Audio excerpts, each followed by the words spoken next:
Hey guys, Dave Venturini here, co-founder of Lifestyle Westchester. Today I get the great opportunity of introing the Foodie Show. We're here at Bobos Cafe in Somers, New York, and we have a guest host, Topher. Let's go inside and check out and see what they're doing in there. Come on with me. Thanks, Dave. My name's Topher. I'm your host today on Foodie. I'm with two of my new best buddies. Introduce yourselves for me, because I forgot your names. Yep. Glenn. My name's Craig. These guys are not twins, believe it or not. Thanks for having us, guys. Really appreciate it. Thanks for coming. You got a lively business here. Yes. And I love the name. Let's start there. First and foremost, who's Bobo and where do you keep him? Bobo is our grandfather. It was his nickname. He unfortunately passed away 8 years ago, and this was kind of a way for us to, honor him a little bit.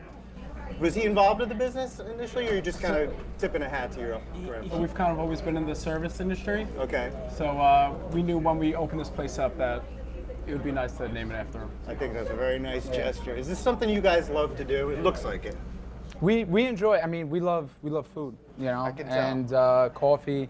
We're addicted to, so I need it every morning. So it's all in the realm of things for us. So if it's that important to you, you probably take it pretty seriously too. I do. Yeah. Is that what most people are coming in here for in the morning? Is it the food? What's the big draw? I would say it's a little bit of everything. Good. I would say it's the coffee, the food. We get to know our customers real well. We have a good rapport with them. So it's a little bit of everything, I would say, for sure. We try different things. We see what people gravitate towards, and then we kind of, shift gear that way.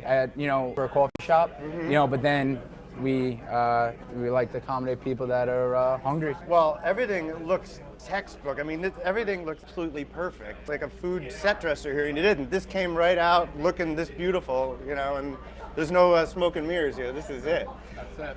You seem to have a really great following here. What separates you in a world of chains and like scripted service and franchises? What is it you think that makes people come here over something like that? I would say hospitality. Sure.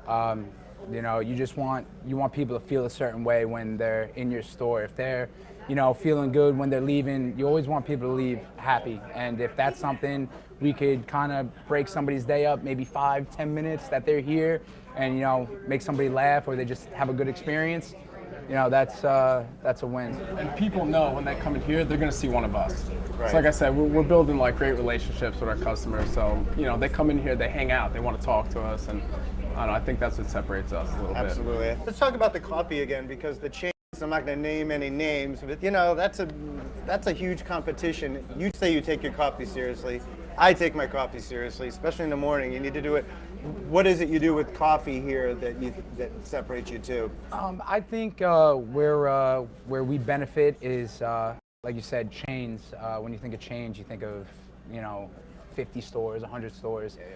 We have 2 owners and workers that have been here for longer than we've had the place. So it's very controlled, and we're watching everything go out, and we have the privilege to make sure everything's going out perfect. We're seeing everything. How late do you go every day?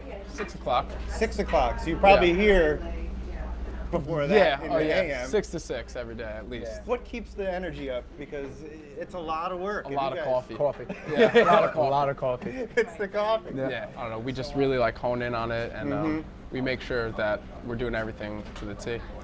And it makes it come out that much better. Well, people are coming in and out pretty consistently since I sat down here, and this isn't really a busy necessarily time, but you guys are, you got a line here, and you got some beautiful food here. Like I said earlier, it looks perfectly, prepared. Everything, this could be in a magazine right here. Is this the way it is every day? You're just playing with me? Yeah, every day. I have a good buddy of mine actually that went to culinary school that we grabbed on board, so he puts his little touch on everything, and he does a great job. Yeah. Tell me about what we're at here. Yes. These 2 items here were some of when we opened up staple sandwiches that kind of like people come to know that we have. Number 1, a lot of trial and error, a lot of eating, and a lot of Key. So this one right here though is probably our right most here, popular. Yes, it's a bacon cheese. Then we have avocado, hash brown, and a little bit of creamy sriracha. That's all on it. there? Yeah. We bake those croissants too. So. A second, this looks like a panini. That's our classic grilled cheese. We use American cheddar, bacon, tomato. and you notice that people gravitate towards the basics. Well, you're in New York, an egg sandwich. You got to get that egg sandwich right. If you don't get that right, you know, people aren't going to come back. This is a healthy option in this day and age. The gluten-free, it really is an issue. I mean, sometimes people can find it annoying, but I have celiac. You do? Celiac, yeah. So the biggest thing with me is when I go somewhere, the food has come a long way, but I feel that it's more of like a convenience thing. Like I want to be able to know I can have something to eat somewhere. A lot of care goes into. Yeah, we try to make sure it's for an option handled properly. Yes.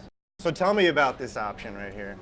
So this is our pitaya bowl with dragon fruit. It's pitaya, that's what gives it that like bright pink color. Okay. Essentially like a smoothie, but like thick enough to eat. It's almost like an ice cream consistency. And then whatever people want to put on top, we give them the option. Just a list. Yeah, we have a lot of things. You could throw anything. You could make it real unhealthy too. Peanut butter, Nutella, like really load it up.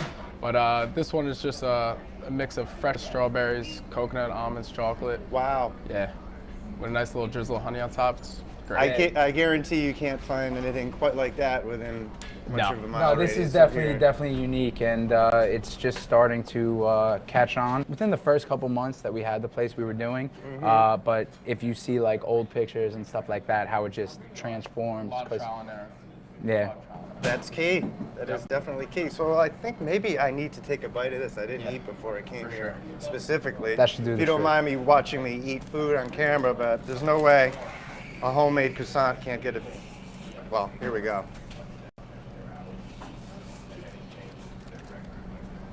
Yep. I'll come from another part of Westchester to come here, and you should too. You know what's important is, you know, Westchester is a big county, and a lot of us kind of get stuck going to the same places over and over again to a routine. Yeah.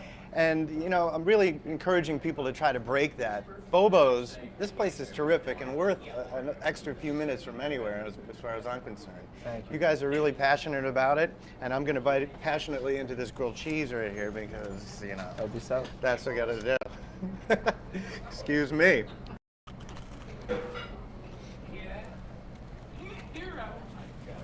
I shouldn't be eating gluten, but sometimes Sometimes you you need gotta it. live, I gotta do it for the, this, I'm working here. Anyway, I wanna thank you guys so much for having us here.